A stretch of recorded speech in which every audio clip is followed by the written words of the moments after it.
Hello my wonderful artists! This project for this week is using leaves from outside. Hopefully you have some leaves in your yard that you can go and grab. There are some trees that have no leaves on them anymore and some trees still do. So I hope you have enough leaves at home that you can do this project. We are using leaves to make printmaking. Printmaking is when you make a copy of something else.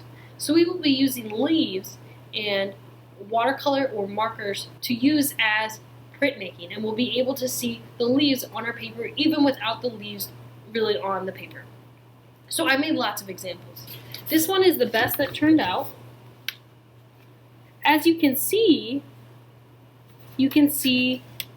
the leaf lines, and it looks pretty cool. Here's another one. The leaf right up there. For this project, you will need paper, maybe 2 pieces of paper. You will need either watercolors or markers and a plastic like we did before, and water and a paintbrush. If you don't have a paintbrush, you can use a Q-tip or you can use a sponge.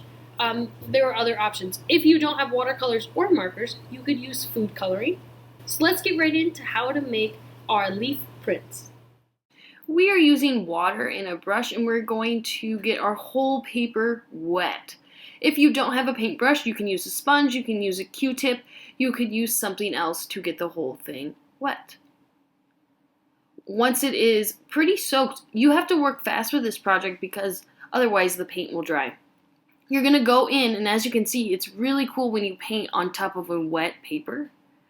I'm using watercolors for this first part, but you can also use markers and draw it on plastic, and like what I'm doing here, and it works just as well as regular watercolors, or you could use food coloring.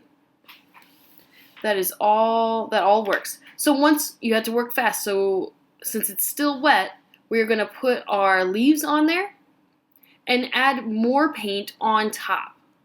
You could add it around your leaves to add more emphasis, so more importance around certain leaves if you would like.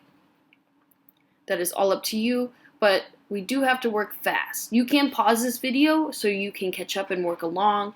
Once your paint is all done, you are going to put a piece of paper on top and let it totally dry. I left mine alone for 30 minutes and then I came back. Woohoo! We are all done with our leaf prints.